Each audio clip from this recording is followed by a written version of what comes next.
Rocking and rolling here on our 13th annual, number 13. Uh Extra Life Marathon. The next game on the schedule is actually, if I look on the thing, I'm pretty sure everything we've done so far.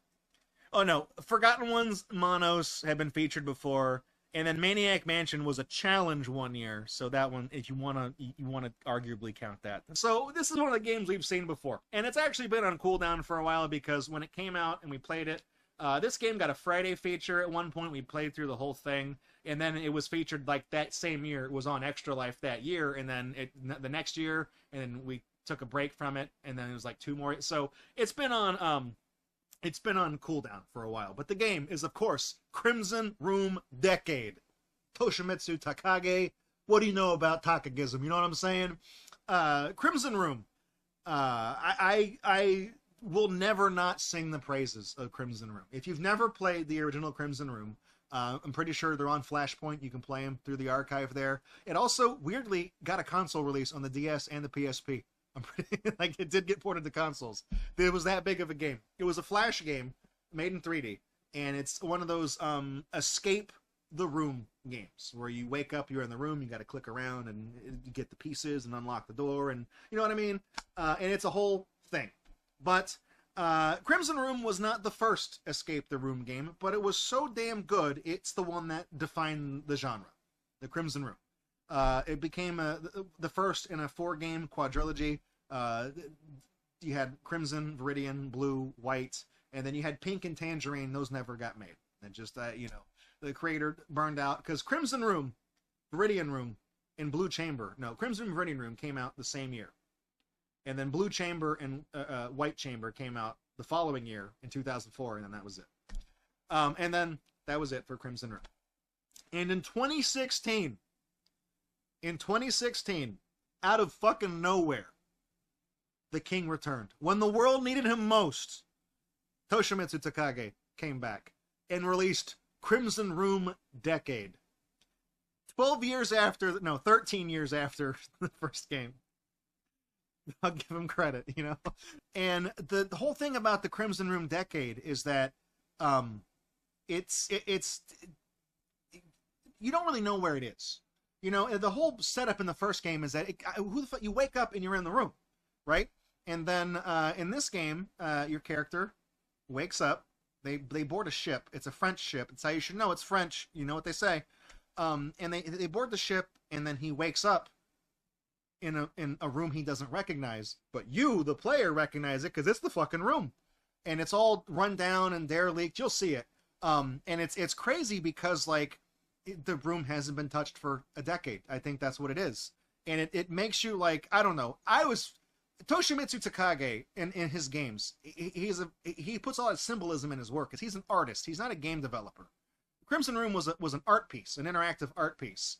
And he was an animator and did all sorts of weird Japanese animations and things like that. I say was, he's not dead. I just don't know if he still does that stuff. He used to a long time ago. And so there's a lot of symbolism in his games. And I feel like the thing with the Crimson Room, and what really sold me, is that it's not so much the person in the game, it's you, the player. And it makes you think. It's like, when you look out the window in the first game, it looks like you're in a high-rise apartment building because you can see out the window, but you don't know where you are. You just know you're way the hell up. And in this game, you're on a ship, which is a totally different thing, but you still wound up in the room. And it makes you think, like, is the Crimson Room in your head? Is it a psychological thing? Is it not a physical place you go to? It's just like it's in your head. And then you as the player, the thing that gives you goosebumps, it's like, well, when you played the original game 13 years ago, did you really escape? You know, because if it's in your head and you can wake up and go back anytime, it came back for you. I thought that was like, maybe and again, I might be reading too far into it, but anyways, Crimson Room Decade, I believe, is a metaphor. I think it's a metaphor for birth. Like I said, the guy's into his symbolism, okay? We're going to play through a 100% run of Crimson Room Decade, which means we're going to get all 8 of the journal. Wait, is it 8? Did I lie to you? 10. We're going to get all 10 of the journal pages. Crimson Room Decade takes place over 3.5 iterations. The first one you will recognize as the room. The other iterations are that room, but turned 90 degrees. Here we go. 3, 2, 1, Crimson.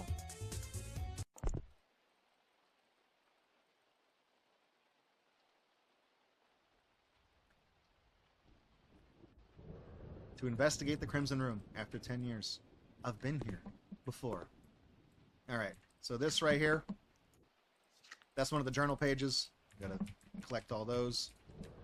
There's one under the thing here. There's also one in here. These are kind of freebies. That symbol, I'll explain it in a second. That's the original stinger from... That's the game. I used that for the Game Hell stinger, by the way. I was such a fan of it. That was the thing for Game Hell.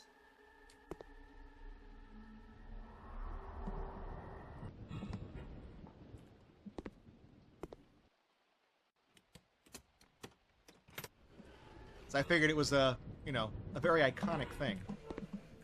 Right? We got a pinch. There's no spider in the Crimson Room. Okay. I promise this will make sense, okay? 2, 3, 4, 5, 6, 7, 8, 9, 10, 11, 12, 13, 14, 15, 16, 17, 18, 19, 20, 21. That changes the days on the calendar, by the way. And then that is that's the marking on the calendar. That's the only one that is that exists in the room.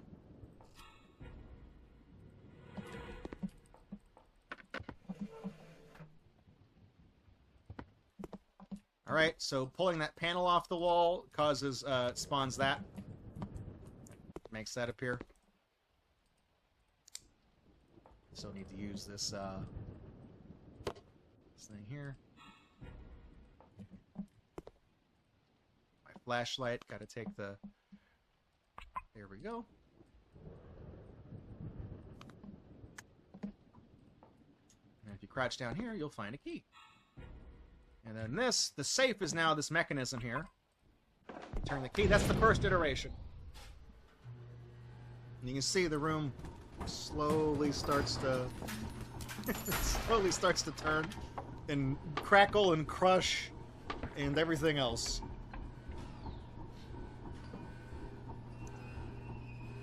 The previous room didn't do that, you know, it didn't actually flip itself over. Alright, another journal back there behind the countertop.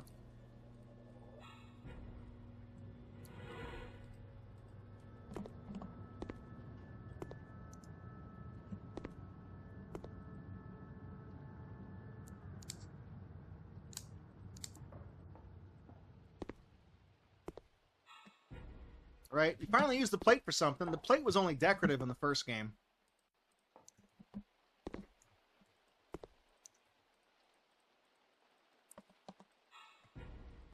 Rip up part of the curtain. Put the curtain in the water there. And we need this because we have to shine the flashlight in the dresser and get the second journal page there. Now, if I... The safe is broken. It just, you can open it without a thing, but it still has a combination. So we're going to put the picture of the postcard of the boat in there. We're going to get the wet rag. I'm going to wipe off the numbers. And now, we're going to zap ourselves and get the lightning to spawn. The thing on the window, the stand on the window is the man from the projector from the first game, by the way. 1426. That's our combination.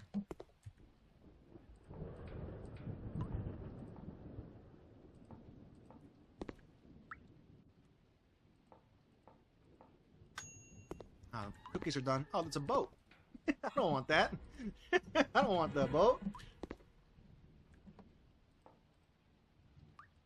I gotta use this. So if you pry off the fourth stack on the back of the boat, the blue key is in there. And the reason why you know that you have to pry off the fourth smokestack is because if you look at the postcard of the boat, and on the calendar as well, there isn't a fourth smokestack. So it's like your character is like, that's not how I remember this boat looking. Something is not right here. And then that's your clue that you got to look in the whenever it lets you pop it open. All right. We are in the third iteration. Nice Crimson, the hit single Crimson Room record. Okay, we're done with this flashlight, but I do need the battery. Hey, what's behind the plate? Oh no, I broke it.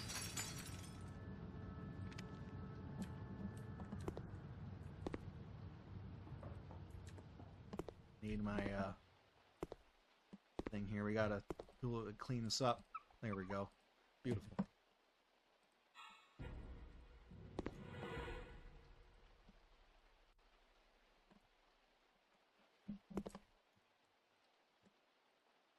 Our record player out. Now, some of you might remember this. Look at that. It's the box from the first game. When I saw that, I felt like one of those nerds watching the Star Wars trailer. I was like, I clapped. So you put the pencil on the thing instead. That's your it used to be a little metal rod, but the metal rod is not in the is not in this. The rings are in this though. There's still the rings from the previous game. There's no cassette tape though. You need the battery. Put that in there.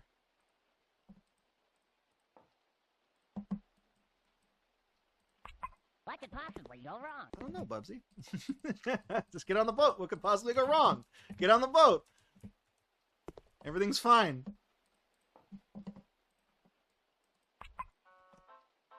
Now's a good time to read donations. Oh no, it's French!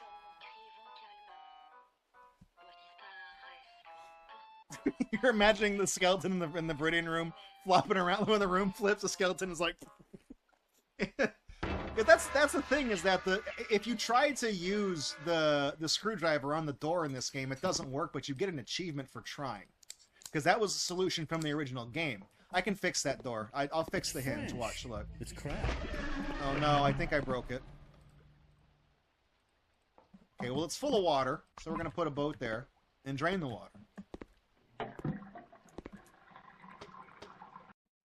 And then there's a ladder you climb down, like with... In the first game, this leads to the Viridian Room. Like, the Crimson Room becomes the Viridian Room.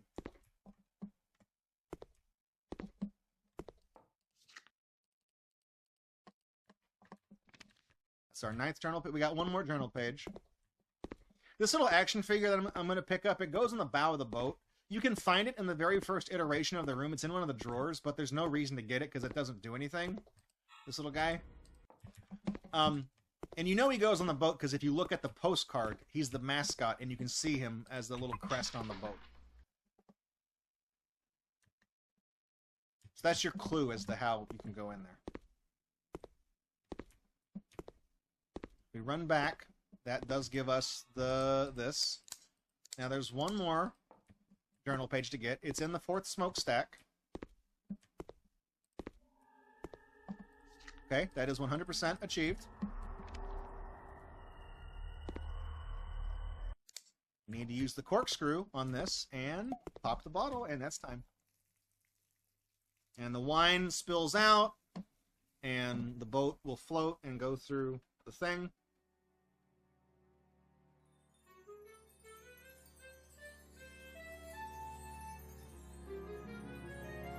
So I hypothesized this with you guys when we played this originally.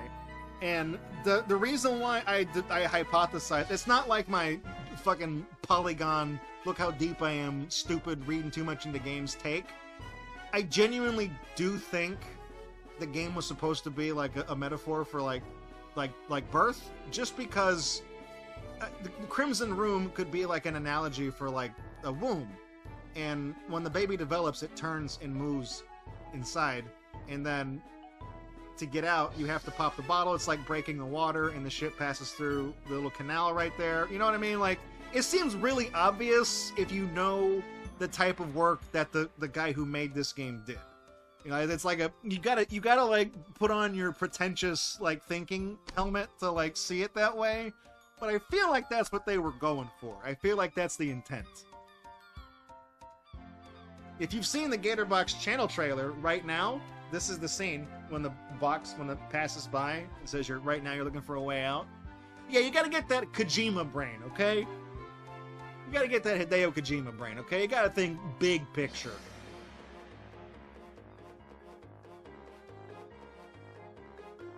But yeah, no, I definitely do think it's an analogy.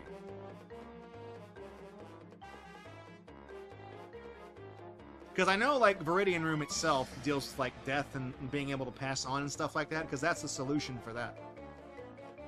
And then Blue Chamber doesn't count, because that was made for mobile devices back when they were an early thing.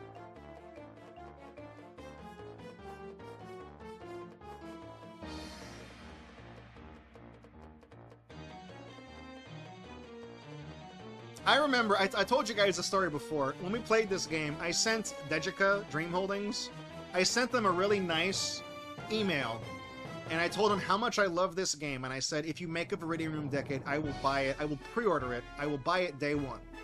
And they said, you know, they were really excited to hear from me. They were say, thank you for being such a fan. And they sent me like a Steam key for like an anime manga creator thing that they had published. So I was like, it was like a $120 piece of software they gave it. Anyways, look at this. Look at this fucking tease at the end right here, man. Look at this tease. The screen, what color is it? Oh, they were gonna make one. They were gonna make one, and I don't know why they didn't. That was green, aka Viridian. they were gonna do it, man. I really wish they would have. Honestly, again, it's still, my offer stands. I will buy that shit day one. I will buy it, limited run, collector's edition. You know, I will. Here's what's that Peter Griffin thing? Here is the blank check. Write any number on that check, and I will pay it. Whatever, you know what he says? I would literally do that. I'm such a fan of this series of games. I remember, like, for the longest time, the fourth game, White Chamber, the theme song from it is I think it was made in like GarageBand, but it's like sample based, and I know I've heard the samples before somewhere, but it used to be back when the game was originally released in like 2004, for like $2.99 you could buy the theme song as like a premium download from the creator of the game, and back then I bought that.